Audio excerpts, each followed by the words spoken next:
Si la prière était inutile, elle serait facile.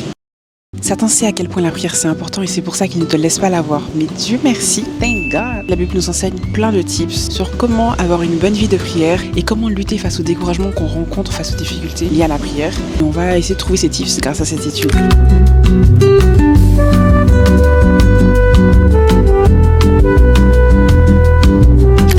Je suis contente de pouvoir reprendre les Beach Bible Study. Je pense que c'est mon concept favori parce que j'aime trop la plage. Et aujourd'hui, je vous ai amené avec moi à Petit-Anse. Bienvenue sur ma chaîne, moi c'est Léna Oprah. Ici, je partage mes réflexions sur la foi, des conseils quand j'en ai, mais essentiellement des études bibliques pour qu'ensemble on devienne des chrétiens pro-max.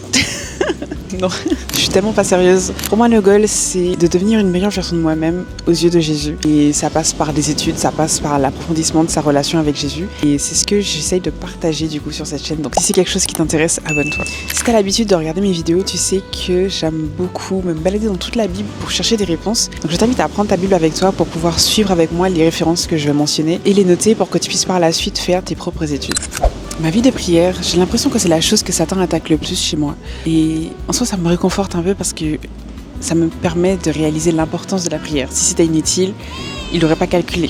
Or, Satan connaît l'importance d'une vie de prière et c'est pour ça qu'il s'acharne à nous en priver. On devrait tous avoir la prière comme réflexe. Ça devrait être notre réflexe premier lorsqu'il se passe quelque chose, lorsqu'on a une difficulté, plutôt que de vouloir appeler une amie, plutôt que de vouloir faire une recherche sur Google, ChatGPT, ou de parler à ses parents, etc. Notre réflexe premier, ça devrait être de prier. C'est Paul, je crois, qui nous conseillait de prier sans cesse parce qu'il reconnaissait l'importance d'avoir cette constante connexion avec le divin au quotidien. Et c'est pour ça que c'est important d'avoir l'habitude de prier constamment, de prendre cette habitude d'avoir ce réflexe-là. Alors c'est bien d'avoir un coin de prière, d'avoir son rendez-vous de prière le matin, etc. Mais c'est vraiment important d'avoir ce réflexe, de pouvoir parler à Dieu tout au long de la journée, de pouvoir se retrouver cœur à cœur avec lui, pouvoir parler à Dieu à cœur ouvert lorsque je suis sur la route, lorsque je suis au travail, peu importe le moment en réalité. Mon goal, c'est de pouvoir avoir ces moments de connexion avec Dieu constamment. Alors tu me diras, mais pourquoi ? Pourquoi est-ce qu'on doit prier, entre guillemets ?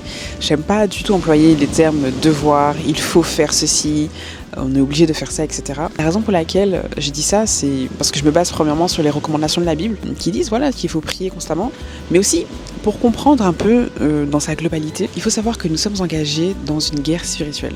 Alors ce sont des termes et une réalité qui peuvent sembler alarmants pour certains, et vraiment mon propos n'a pas pour objectif d'alimenter une vision fondée sur la peur, la crainte du mal et vivre dans la constante pression entre guillemets du monde spirituel qui nous entoure, etc. C'est pas du tout mon discours ni mon objectif, mais au contraire avec pragmatisme, j'ai envie de dire, on ne peut pas nier l'existence de cette guerre spirituelle qui se passe et dont nous faisons partie activement. Et je peux pas ignorer le fait qu'il y ait cette bataille, que nous en ayons conscience ou non, et que nous choisissions d'y prendre part ou au contraire de l'ignorer. Et je tiens vraiment à le souligner parce qu'en réalité c'est une des stratégies de Satan de nous maintenir dans un état un peu d'ignorance. Lui carrément ça l'arrange en fait, qu'on choisisse de ne pas s'inscrire dans ce schéma-là, en se disant bon ça me concerne pas ou non c'est faux. Ça arrange clairement que nous détournions le regard face à ces choses et que nous minimisions aussi l'importance de cette guerre, parce que c'est vraiment une guerre, c'est le terme.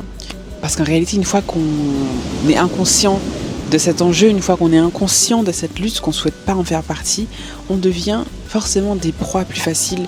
Et il est plus facile pour lui de nous manipuler sans même qu'on se rende compte en fait qu'on est sur ce champ de bataille et qu'on prend part quand même à cette guerre en fait, qu'on le veuille ou non. Donc pour revenir à mes propos, si la prière était inutile, Satan ne perdrait pas son temps à nous empêcher de manière si active d'avoir en fait cette vie de prière avec Jésus, de développer cette vie de prière et cette connexion constante avec Dieu. Et pourtant, il s'acharne à nous distraire, il s'acharne à nous faire croire que la prière est inutile, qu'elle ne représente pas une force aussi importante que ce qu'on voudrait le croire, ou qu'on voudrait nous faire penser, que prier c'est une perte de temps. Et il fait tout ça parce qu'il sait pertinemment que la prière c'est un outil de transformation surpuissant. J'ai l'impression que j'emploie des grands mots et tout, mais c'est réel. C'est littéralement ce qui nous permet d'avoir un lien direct et personnel, individuel avec Dieu. Lorsqu'on regarde autour de nous, tomber dans le péché c'est facile. Mentir, ça demande généralement pas beaucoup d'efforts. La paresse s'infiltre souvent sans prévenir. Le manque de tempérance dans quelques domaines que ce soit devient souvent très naturel. Mais dès qu'il s'agit de faire le bien, de persévérer dans la prière, de cultiver une discipline spirituelle, on ressent une résistance. Et cette opposition, c'est le signe, en réalité, que nous sommes sur le bon chemin. Et c'est pourquoi, dans la Bible, il y a beaucoup de passages qui nous encouragent et qui nous demandent de manière assez ferme parfois de persévérer, même dans l'adversité. Et donc le premier texte que je vais prendre, c'est Romains 12, verset 12. Un passage dans lequel Paul donne pas mal d'exhortations aux Romains. Et donc le verset 12, « Réjouissez-vous en espérance, soyez patients dans la tribulation, persévérez dans la prière. » Ce verset nous rappelle que la prière est essentielle même lorsque les distractions tentent de nous éloigner. Et là où il y a de la résistance, il ne faut pas lutter, mais au contraire, redoubler d'efforts. Parce que c'est précisément dans cette lutte et dans cet effort que se forge notre foi et que nous avons la possibilité d'expérimenter la puissance de Dieu en fait. C'est dans la difficulté que se forge notre foi. Quand je me demande à quoi sert la prière, je pense directement au passage dans Matthieu, lorsque Jésus se retrouvait avec les disciples dans le jardin de Gethsémanée juste avant son arrestation, et qu'il leur demande à plusieurs reprises de rester éveillés, de rester avec lui, de prier afin de pouvoir le soutenir, parce que Jésus sait clairement ce qui va se passer suite à son arrestation, qu'il va mourir, qu'il va être crucifié, et il souhaite en fait retrouver un peu de soutien parmi ses amis. Ses disciples, c'était son cercle le plus proche en réalité. Et il leur demande à plusieurs reprises de rester éveillés afin de ne pas tomber dans la tentation. Dans Matthieu 26, au chapitre 41, il dit « Veillez et priez, afin de ne pas entrer en tentation. L'esprit est bien disposé, mais la chair est faible. » Et ce passage me rend tellement triste. Pour le contexte, c'est la scène qui précède l'arrestation de Jésus, et j'ose même pas imaginer à quel point son cœur était lourd. Et ça m'embête en fait qu'il ait dû demander plusieurs fois à ses disciples de rester avec lui, de ne pas les laisser seuls, de ne pas lâcher. Et avant justement qu'il fasse cette demande explicite, veillez et priez afin de ne pas rentrer en tentation, au verset 31, il leur dit « Je serai pour vous tous cette nuit une occasion de chute, car il est écrit « Je frapperai le berger et les brebis du troupeau seront dispersées. » Alors je t'invite à lire du coup la dizaine de versets, du verset 31 au verset 41. Je vais essayer d'expliquer rapidement. En gros, c'est les derniers moments que Jésus passe avec ses disciples et il leur dit qu'il sera pour eux une occasion de chute. Et Pierre lui dit « Mais non, si tout le monde t'abandonne, moi Pierre, je t'abandonnerai pas. » Et quand tu dis ça, c'est beau, c'est fort, tu vois, c'est une belle déclaration. Et Jésus lui répond et il lui dit « Justement, toi Pierre, tu vas prétendre ne pas me connaître à 3 reprises. Non pas une, non pas 2, mais bien 3 fois. » Malgré ça, Pierre insiste et il dit « Je préfère mourir, je vais pas t'abandonner. Je suis ton gars sûr. » Voilà, en gros, Pierre il est à fond. Tellement son amour est fort pour lui, il tient ses propos avec toute sa sincérité en réalité. Et regarde bien ça. Là on retourne du coup au verset 41 où Jésus dit « L'esprit est bien disposé, mais la chair est faible. » Et c'est exactement ce que Jésus voulait dire à travers ce passage. Je spoil l'histoire du coup. Le cœur de Pierre était très bien disposé, il avait tout le zèle, toute la volonté. Il n'avait aucune intention en réalité de renier Jésus. Il ne pouvait pas s'imaginer dans cette situation, il ne pouvait pas s'imaginer lui faire du mal. Mais physiquement, il est faible. Il a bien et bien renié Jésus à 3 reprises, le soir même, avant que le coq ne chante, comme Jésus l'avait annoncé en réalité. Et la vraie douleur, là, c'est que ce sont les amis de Jésus, ce sont les personnes les plus proches de Jésus. Et il voulait réellement compter sur eux, alors qu'il s'apprêtait à vivre les moments les plus difficiles de sa vie, l'apogée de son ministère en réalité. Mais ils l'ont clairement abandonné. Et ça m'a fait penser à une vidéo que j'avais vue récemment, qui disait que lorsque nous, on a notre cœur brisé, lorsqu'on vit des choses difficiles, on peut se retrouver parfois dans nos amis, dans notre famille. On a souvent un proche vers qui on peut se confier, qui peut nous consoler. Sauf que quand on fait du mal à Jésus comme ça, lorsqu'on le blesse, lorsqu'on abuse de sa confiance, qui le console en réalité? Qui console Dieu? C'est super triste quand on y pense. Parenthèse que je referme tout de suite pour revenir sur ce que la prière aurait pu faire pour Pierre dans cette situation. Puisque Jésus leur avait clairement dit « Veillez et priez afin de ne pas succomber à la tentation ». La prière, c'est donc pas juste un simple rituel, mais réellement un fort rempart qui a une réelle puissance, qui nous fortifie et qui nous permet également d'être fidèles à Dieu. La prière, c'est l'arme qui nous équipe face aux assauts du diable. Et du coup, en suivant ce verset, moi je comprends qu'elle nous rend plus vigilants et moins vulnérables aux attaques, aux manipulations, aux tentations et toutes ces choses. En vrai, sans la prière, on est un peu comme des soldats sur un champ de bataille, mais tout seul, sans armes, sans bouclier, sans rien du tout, exposé du coup à l'ennemi. La réalité c'est qu'on fait pas le poids, donc autant s'armer tant que possible pour pouvoir lutter de manière efficace face à l'ennemi. C'est impossible pour moi de parler du pouvoir de la prière sans évoquer celui de l'intercession. Crois-le ou non, il n'y a pas si longtemps que ça, j'étais loin d'être convaincue de l'importance et de la valeur réelle de l'intercession. L'intercession, c'est le fait de pouvoir prier pour d'autres personnes. Et c'est vraiment étonnant parce que quand j'étais petite, je mesurais la valeur de l'intercession d'une manière assez particulière et assez forte. Parce que je m'imaginais, en fait, je visualisais les choses comme ça, je croyais que la prière de mes parents, pour nous les enfants de la maison, enveloppait en réalité notre maison d'une puissance divine qui fonctionnait un peu comme un dôme d'anges pour nous protéger des attaques de l'ennemi en réalité. C'est une image que je me faisais de chez moi le soir, ça m'apaisait pour que je puisse trouver le sommeil, etc. Parce que j'imaginais ces anges, veiller sur nous toute la nuit et se battre quand nécessaire contre les mauvais anges. Et parce que j'avais cette image forte, moi-même je priais aussi pour mes proches, pour pouvoir aider en fait, pour pouvoir contribuer à la petite muraille et tout. Et en soi, je trouve que ça reste une belle image. C'est un peu vu de manière enfantine, mais en réalité, c'est une image qui me réconforte. Elle était tirée pour moi du passage qui dit que l'ange de l'Éternel campe autour de ceux qui le craignent et il les arrache au danger. Et c'est dans cet esprit-là que je visualisais l'importance de la prière d'intercession de mes parents, parce que je savais qu'ils priaient pour moi. Pour moi, ça a toujours été une évidence. En ce sens, je me sentais protégée grâce à mes parents. Par contre, en grandissant, cette conviction s'est un peu estompée. Et je dois dire que même si je continuais à prier pour les autres, je doutais un peu de l'efficacité réelle de la prière d'intercession. Et je me disais en fait que si quelqu'un priait déjà pour un sujet, à quoi bon accumuler les prières sur une même cause? Je me disais que Dieu n'allait pas privilégier une situation tout simplement parce qu'il y a plus de personnes qui prient pour ce sujet ou parce qu'il y a plus de prières envoyées à ce sujet. Parce qu'après tout, la main de Dieu n'agit pas de manière proportionnelle au nombre de prières. C'est pas biblique, tu vois. Et je me disais aussi, mais qu'en est-il des personnes pour qui personne ne prie? Pourquoi est-ce que Dieu aurait besoin de ma prière pour agir? Après tout, il ne me doit rien, en réalité. Et je comprenais pas en fait. La prière, c'est pas magique. Qu'est-ce que ça fait concrètement que je prie ou non pour telle autre personne si cette personne prie déjà pour elle-même, etc. Et je pouvais continuer à formuler de nombreuses objections comme ça parce que j'étais convaincue en réalité qu'il n'y avait pas de corrélation entre ma prière et la transformation des situations des autres. Et en fait, ça me conduisait à prier sans réelle conviction. Je continuais à prier pour les autres, peut-être un peu moins que quand j'étais petite en réalité, mais je continuais à prier pour les autres parce que je voulais pas que mes prières soient trop égoïstes. Et c'est fou. Mais en réalité, ces objections que j'avais, elles sont normales, je pense. Et peut-être que tu te poses également ces mêmes questions. Du coup, à ce sujet, il y a pas mal de petits points dans la Bible, en fait, qui m'ont apporté, moi, réponse à mes questions, donc je les partage, parce qu'ils ont pu vraiment éclairer ma compréhension de la prière d'intercession, son importance et son pouvoir en réalité. Par rapport à la prière d'intercession, je disais qu'en fait le nombre de prières ne détermine pas l'action de Dieu, c'est vrai, mais l'intercession a un impact. C'est vrai que Dieu ne répond pas en fonction du nombre de personnes qui prient ni au nombre de prières, mais selon sa volonté parfaite. Il a toujours le dernier mot en réalité.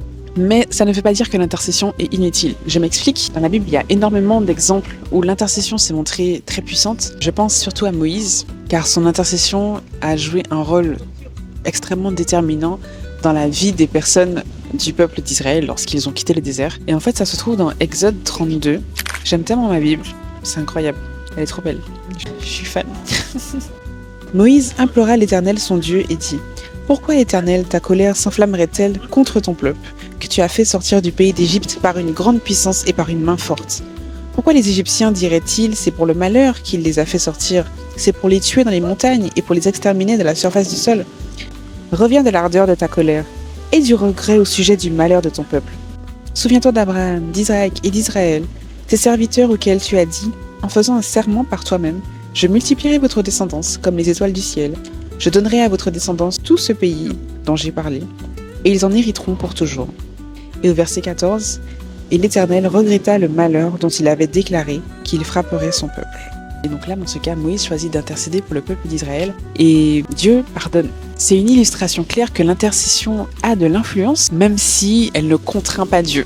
Elle montre en réalité notre amour pour les autres et également notre part dans le plan de Dieu pour le salut des autres, notre partenariat un peu avec Dieu pour l'avancement de son œuvre en réalité. La deuxième question que je me disais, c'est pourquoi prier? Pourquoi prier pour les autres aussi, si Dieu sait déjà tout? C'est une question extrêmement légitime, puisque Dieu connaît nos besoins avant même que nous les exprimions. Parfois même avant même qu'on réalise certaines choses. Mais la prière va au-delà d'un simple acte de demander. C'est un moyen de nous aligner avec Dieu, comme j'ai dit, de faire partie de son plan, mais également de lui offrir notre cœur et de lui permettre de transformer notre perspective quand nécessaire. Philippiens 4, verset 6 dit: Ne vous inquiétez de rien, mais en toute chose, par la prière et par la supplication, avec des actions de grâce, faites connaître à Dieu vos demandes. Et la paix de Dieu qui surpasse toute intelligence gardera vos cœurs et vos pensées en Jésus-Christ. Dans ce verset, Paul nous exhorte et nous invite à ne pas nous inquiéter, mais à confier absolument tout ce qui nous pèse sur le cœur à Dieu. La prière, dans ce sens, c'est un acte de foi, c'est aussi un acte de soumission, et non pas seulement un moyen d'obtenir des réponses ou d'obtenir des faveurs ou des bénédictions de la part de Dieu. Aussi, je me demandais, que se passe-t-il pour les personnes pour qui personne ne prie? Et cette question est vachement poignante, mais elle souligne, selon moi, l'importance réelle de l'intercession. Parce qu'on est appelé justement à prier pour les personnes qui n'ont pas la possibilité de le faire pour elles-mêmes, que ce soit parce que ce sont des personnes un peu perdues, égarées, indifférents, parfois inconscients de leurs besoins spirituels. Et l'histoire sur laquelle je me base, c'est dans Ézéchiel. Ézéchiel 22, verset 30, qui dit « Je cherche parmi eux un homme qui les protège par une clôture, qui se tienne sur la brèche devant moi en faveur du pays, afin qu'il ne soit pas détruit. Mais je n'en trouve pas. » Et dans cette section-là, Ézéchiel partage la parole de Dieu qui lui avait été adressée. Et en fait, là, on comprend que Dieu lui-même recherche des hommes et des femmes qui prennent justement la parole pour des personnes qui elles-mêmes n'ont pas cet éveil un peu spirituel ou des personnes qui ont le besoin, compris pour eux. Et c'est beau cette image et qu'il les protège par une clôture. Ça me fait penser à l'image que j'ai depuis petite du dôme un peu d'ange dont j'ai parlé à l'instant.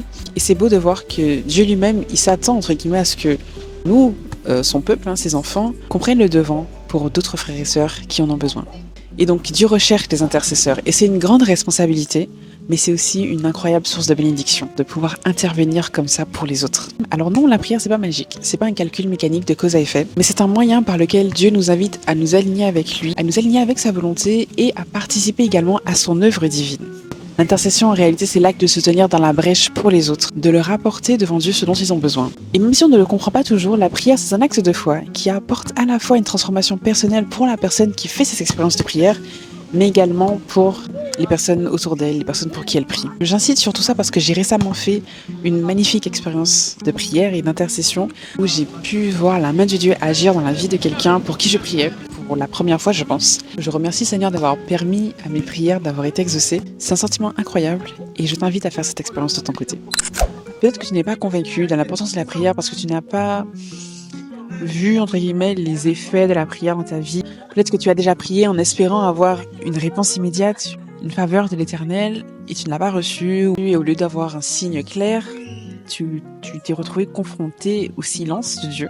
Et ça t'embête parce que à droite à gauche, tu vois des gens raconter de superbes expériences de prière, etc. Alors que toi, tu ne vis pas ces choses. Et c'est tout à fait valide. Parfois, il peut sembler que nos prières restent sans réponse. Et face à ce silence de Dieu, le découragement s'installe, mais super facilement. Mais s'il y a juste une chose que je pourrais ajouter à ce sujet, il y a des gens qui jouent au volleyball juste en face de moi. J'ai super peur de me prendre le ballon en pleine figure. PTSD de ma jeunesse, à l'école. La fille qui attrapait tous les ballons de basket dans la figure, c'était moi. Voilà. Mais pour rester concentrée, j'espère que je vais pas me faire attaquer. S'il y a une chose que je peux dire par rapport à ça, c'est que le timing de Dieu n'est pas le nôtre.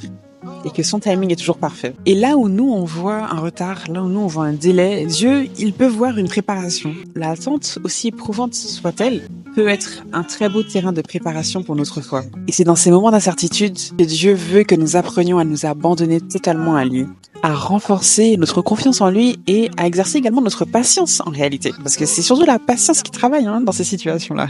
Et si plutôt que de voir ça comme un rejet, comme un déni, on voyait ça comme une formation de la part de Dieu. Parce que c'est souvent dans le silence que Dieu travaille le plus profondément en nous. J'ai fait une vidéo récemment à ce sujet, donc si ça t'intéresse d'en savoir plus, tu peux la regarder juste après.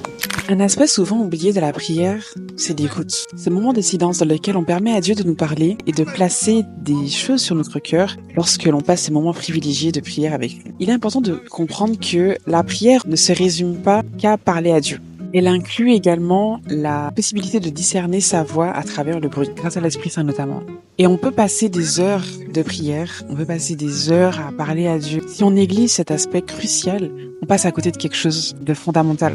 Et si on s'inspire de Dieu par exemple, on voit que chaque matin, il se rendait dans un lieu éloigné pour pouvoir prier, être en connexion avec Dieu avant même de commencer sa journée. Et grâce à ça, il avait une connexion vraiment incroyable avec Dieu. Et c'était pas une circonstance exceptionnelle ou une situation de panique qui lui permettait de pouvoir discerner la voix de Dieu, mais c'était vraiment la familiarité avec celle-ci. C'était le fait d'avoir cette habitude de parler avec Dieu et de l'écouter qui lui permettait d'entendre la voix de Dieu comme ça. Pour nous, discerner la voix de Dieu dans les circonstances un peu quotidiennes de la vie, ça peut paraître extrêmement compliqué. Mais comme pour tout, practice makes progress, c'est quelque chose qui peut s'améliorer. La possibilité de discerner la voix de Dieu, c'est pas une capacité qui a été donnée à certaines personnes et pas d'autres. Dieu se rapproche de ceux qui se rapprochent de lui. Et avec ça en tête, tu peux faire l'effort de méditer, de passer des moments de silence, de faire le vide dans ton esprit et de demander au Saint-Esprit de te parler et de placer certaines pensées dans ton cœur. Et bien que ce soit un réel défi de discerner la voix de Dieu, c'est important aussi de comprendre que Dieu ne s'exprime pas que d'une seule manière. Dieu se révèle à chacun de nous de façon différente. Et même si ça peut sembler parfois complexe, c'est important de savoir que si on pense avoir reçu un message de Dieu, c'est important que ce message-là soit aligné avec la Bible. C'est important que ce message soit aligné avec sa parole écrite, qu'il soit en harmonie avec les textes bibliques. Et c'est pour ça que c'est important de connaître sa Bible et de l'étudier. Parce que c'est super facile de confondre nos propres pensées avec les pensées divines, avec la parole de Dieu. Pour ma part, comment je me situe par rapport à ça? Mon frère disait un truc tout le temps, c'est quand il y a un doute, il n'y a pas de doute. Donc, fie-toi à la Bible parce que c'est vraiment le numéro 1, le moyen de communication numéro 1 que Dieu utilise pour nous parler. C'est littéralement la parole de Dieu. Voilà. Parce que parfois, le Saint-Esprit va pouvoir te guider vers un passage en particulier. Il faut pas lutter. Lorsque ce genre de choses se passe, c'est que Dieu veut te faire passer un message particulier à travers ces histoires. Et donc, c'est un signe qu'il faut aller lire sa Bible en fait. Il faut pas ignorer ce signe même si tu t'attendais à entendre une voix audible derrière ton oreille. Souvent Dieu va te guider vers sa Bible. Et lorsqu'il le fait, il faut pas lutter. Une question qui m'a été posée plusieurs fois, c'est comment faire pour prier? Parce que je ressens que j'ai envie de me rapprocher de Dieu, mais ça vient pas naturellement en réalité, je sais pas quoi lui dire, je sais pas quoi faire. Comment faire pour prier réellement? Si tu te retrouves dans cette situation, il faut savoir qu'on a un recueil de prières dans la Bible et c'est les psaumes. Les psaumes, ce sont des poèmes, mais ce sont aussi des prières. Et c'est un très bel outil que Dieu nous a confié dans sa Bible. Et si tu as un sujet qui te touche particulièrement, il y a de très fortes chances qu'il y ait un psaume qui en parle. Et tu n'es qu'à une recherche Google du psaume qui pourrait traiter du sujet que tu as sur le cœur. Et donc lorsque tu trouveras le psaume en question, lorsque tu le liras, adresse-le directement à Dieu. Et ce conseil, c'est pas quelque chose qui est réservé aux personnes qui débutent dans leur vie de prière et qui ne savent pas, entre guillemets, comment prier. On peut tous bénéficier de ce beau conseil parce que les psaumes sont magnifiques. Ce sont des beaux poèmes, également très puissants. C'est également important de prendre le temps, en vrai, de prier. On prend des rendez-vous pour tout, pour faire ses ongles, pour voir ses amis. Pourquoi on ne prendrait pas rendez-vous avec Dieu? Fixe-toi un rendez-vous quotidien, un rendez-vous avec Dieu. Dans ce moment, efforce-toi de t'engager dans un exercice simple qui est de pouvoir prier pendant 5 minutes et de pouvoir passer 5 minutes de silence avec Dieu. Et donc pendant ces 5 minutes, le travail, entre guillemets, l'exercice, ça va être de chercher, entre guillemets, des choses à dire à Dieu, parce que on pourrait déjà passer par là. Des fois, on fait des petites prières express à Dieu, par-ci, par-là, mais on passe pas forcément du temps, on n'a pas forcément un moment dédié à la prière. Or, on devrait. Lorsqu'on réalise l'importance et la puissance de la prière, on devrait. Et donc l'objectif, c'est pas de se forcer, c'est pas de se contraindre, mais plutôt d'apprendre à développer cette attitude, d'apprendre à développer cette capacité à rester connecté avec Dieu en direct comme ça pendant un petit moment. Je trouve ça important parce qu'avec nos amis, on sait rester en FaceTime pendant plusieurs heures, mais avec Dieu, on dit 2-3 phrases dans la prière, ça y est, c'est bon, on passe à autre chose. Et donc lorsque tu feras cet exercice, demande au Saint-Esprit de t'accorder un cœur bien disposé pour pouvoir parler à Dieu, mais également être bien disposé à l'écoute. Et l'objectif, c'est pas que la prière soit plus longue pour être plus efficace, mais plutôt que la qualité de notre engagement s'améliore. Donc au début, si tu as du mal à tenir les 5 minutes, sache que c'est normal. Faut bien commencer quelque part, écoute. Mais avec le temps, tu verras qu'au bout de 5 minutes, tu seras qu'au début de ton temps de prière passé avec Dieu. Et tu n'auras plus besoin de faire cet exercice puisque les choses seront devenues naturelles pour toi. Et donc une fois que tu es là installé pour faire ta prière, peut-être que tu es toujours dans la situation où tu sais pas quoi dire. Tu sais pas comment formuler ta prière. Et ça peut être un frein. Clairement, notre moment est plus fluide avec Dieu lorsqu'on sait comment lui dire les choses qu'on souhaite lui dire. Alors on va regarder ensemble comment structurer sa prière. Et une méthode qu'on devrait tous suivre en réalité, c'est la méthode que Jésus a donnée lui-même, c'est-à-dire le Notre Père. Je pense pas qu'il ait donné le Notre Père pour qu'on puisse répéter cette prière de manière automatique un peu, mais je pense que c'était plutôt dans l'objectif qu'on puisse se l'approprier.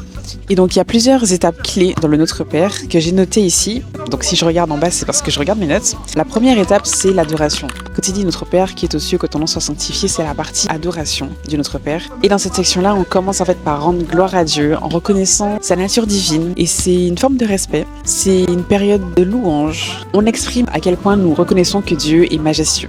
Que ton règne vienne et que ta volonté soit faite sur la terre comme le ciel, c'est de la soumission en réalité où on reconnaît qu'on souhaite mettre la volonté de Dieu avant la nôtre. Et donc tu peux inclure dans ta prière une phase où tu exprimes à Dieu que tu reconnais que c'est son plan qui passe avant le tien. C'est important de ne pas zapper ça parce que souvent on prie parce qu'on veut recevoir des choses, on veut demander des choses, on veut demander des choses pour nous, etc. Mais notre volonté, c'est pas la priorité en réalité.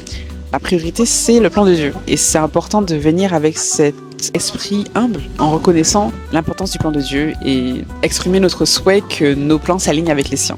Voilà. Donc ensuite, on a la partie donnez-nous notre pain quotidien. On va confier nos besoins à Dieu. Il n'y a pas de limite à ce qu'on peut demander à Dieu, que ce soit des besoins matériels, que ce soit financiers, que ce soit émotionnels, que ce soit spirituel. Tout ce que l'on souhaite, tout ce qu'on a sur le cœur, on peut le confier à Dieu. Et dans cette partie-là, on exprime en réalité notre confiance dans la capacité de Dieu à pouvoir répondre à nos besoins. Ensuite, on a une section de pardon. Pardonnez-nous nos offenses comme nous aussi pardonnons à ceux qui nous ont offensés. Lorsqu'on demande à Dieu de nous pardonner nos péchés, lorsqu'on demande à Dieu de faire table rase, il faut qu'on le fasse de manière cohérente avec notre manière également de fonctionner avec les personnes qui nous entourent. Et donc on ne peut pas arriver à Dieu avec un esprit hypocrite en lui demandant d'être pardonné pour nos péchés alors que nous-mêmes on entretient une rancœur envers un frère ou une sœur. Inclure cette section de pardon dans tes prières quotidiennes permet d'entretenir une relation saine avec Dieu, mais également avec les personnes qui nous entourent. Ensuite, on a une phase de protection. Ne nous soumets pas à la tentation, mais délivre-nous du mal. Dans cette phase-là, on confie à Dieu notre sécurité, tant physique que spirituelle. Et enfin, la clôture, on a commencé avec de la louange et on finit également avec de la louange, en affirmant la souveraineté de Dieu. Donc voilà, on est invité à suivre du coup cet exemple de notre Père parce que c'est la structure parfaite que Jésus nous a donnée. Si tu sais pas quoi dire, tu peux te référer un peu à ces sections et trouver des choses qui s'appliquent à ta vie personnelle pour pouvoir les présenter à Dieu. Et je souhaite qu'on puisse vivre ensemble une expérience d'intercession entre nous. Et pour ça, je t'invite vraiment à prendre ce moment pour réfléchir à un sujet que tu as sur le cœur. Peut-être que tu traverses une épreuve difficile, peut-être qu'un proche à toi se retrouve en difficulté. Peut-être que tu as besoin d'un miracle, peut-être que tu as juste besoin d'un soutien. Quelle que soit ta situation, n'hésite pas à la mentionner en commentaire afin qu'on puisse tous ensemble prier les unes pour les autres. En déposant ton sujet de prière, pense à regarder également ceux des autres parce que l'objectif c'est qu'on prie ensemble, les unes pour les autres, parce que lorsque nous prions les uns pour les autres, lorsque on s'inscrit dans ce système un peu d'intercession, on devient des instruments de guérison, de restauration et de bénédiction dans la vie des autres. Et c'est quelque chose d'incroyable qu'on devrait tous expérimenter en réalité. J'avais moi-même laissé un sujet de prière également. Et si le sujet de cette vidéo t'a touché, je t'invite à le partager avec quelqu'un qui pourrait en bénéficier également. Abonne-toi si c'est pas encore fait, active la cloche. On se retrouve dans la prochaine vidéo. D'ici là, sois béni. Bye bye.